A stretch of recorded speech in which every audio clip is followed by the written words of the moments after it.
শালার কত বড় কল যারা আমারে না জানায় ও বিল্ডিং নির্মাণ করতেছে। ফেটা শালা কুদ্দা টুপি ফাটালাম মধ্যে চান্দা দে। এই নেন আপনার টাকা, আমি জানি আপনি আসবেন। প্রতি তালায় তালায় 1000 টাকা দিবি, মনে থাকে জানি আমি গেলাম।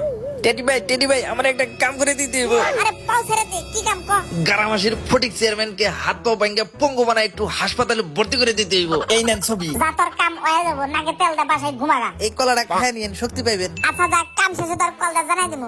হিয়া এভাবেই শক্তি বানাই দেবো, একটু ঘষা মারি। রুমালের লগে অজ্ঞান হওয়ার মেডিসিন লাগাইছি। আস্তে আস্তে যা, শালারে আগে নাকে ধরবো। হাসি এসে গেছে রে। ঠান্ডা লেগেছে, মরছি একটু। হাই হাই রে, মাথা ঘুরে দিয়েছি। ওরে বাবা রে, গেলাম রে। লোকটা এভাবে পড়ে আছে গা, দেখি তো। হাই হাই রে, অজ্ঞান হয়ে গেছে। যাই তাড়াতাড়ি বাসার কাছে নিয়ে এক জগ পানি এনে মাথায় ঢেলে দিই। ভাই তুমি বেশি নড়াচড়া করো না, এখানে পুতুলের মতো বসে থাকো, আমি তাড়াতাড়ি পানি নিয়ে আসি। এই সুযোগ শালারে এবার পিছন দিয়ে হাতুর দিয়ে বাড়ি মারবো। আগে কলাটা খায় নি। শালার অজ্ঞান হয়ে শরীরের ক্যালোরি ফুরে গেছে। কি মজা রে, চোচা ফেলাই দিই। যাই এক ধরে হাতের কাজটা করে ফেলাই। ওরে বাবা রে, পড়ে গেছে রে।